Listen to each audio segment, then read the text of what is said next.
Non, c'est parce que j'ai travaillé pendant 10 heures sur... Merci.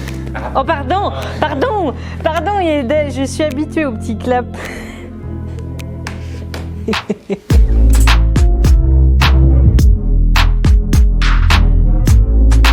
Salut, moi c'est Valentine, donc je suis conceptrice en digital learning depuis 2 ans.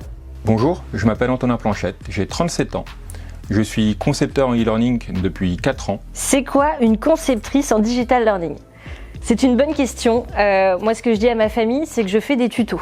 Donc, je fais des tutos, donc je vais fabriquer des formations sous plusieurs formats. Donc, ça va être du podcast, texte-image, facecam, ou là, vraiment, on filme du logiciel. On va créer forcément des modules de formation à distance. On va aussi créer des vidéos. On va faire de la gestion de LMS, de plateforme de formation à distance. Donc, c'est un métier, dans sa définition, qui est très, très large, mais qui touche tout ce qui est... proche, de loin ou de près au numérique. Comment devient-on conceptrice et c'est quoi le parcours ? Alors déjà, j'ai envie de préciser, c'est accessible à tous et à toutes. Tout le monde peut devenir concepteur ou conceptrice en digital learning. On a des masters qui permettent de devenir concepteur en digital learning. Tout le monde peut y accéder, il faut une appétence pour le numérique, une envie de découvrir de nouvelles choses, une envie de se former tout le long de sa vie. Moi, ma formation initiale, c'est web designer. Moi, à la base, j'étais formateur. J'étais prof de PS dans un premier temps, puis j'ai été formateur en mathématiques. Qu'est-ce qui fait une bonne conceptrice, ou alors les qualités d'une bonne conceptrice ?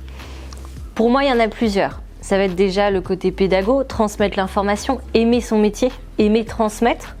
La créativité, l'adaptabilité, parce qu'à chaque fois, ça ne va pas être les mêmes sujets de formation, et toujours adapté à la bonne cible.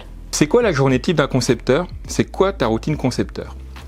La journée type d'un concepteur, c'est de ne pas avoir de journée type, c'est de ne pas avoir de routine. Chaque journée va être différente, chaque sujet est différent ou formation. Donc la journée type, elle n'existe pas, la routine n'existe pas, il faut toujours être en veille, toujours être à l'affût. Mais c'est un métier où on ne s'ennuie pas. Quelle est ta phase préférée ?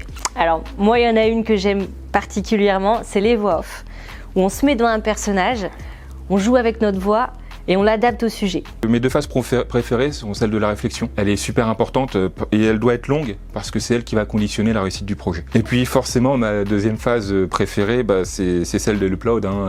Quand on a passé plusieurs mois ou années sur un projet et que celui-ci est enfin en ligne. Et donc c'est un moment très très agréable.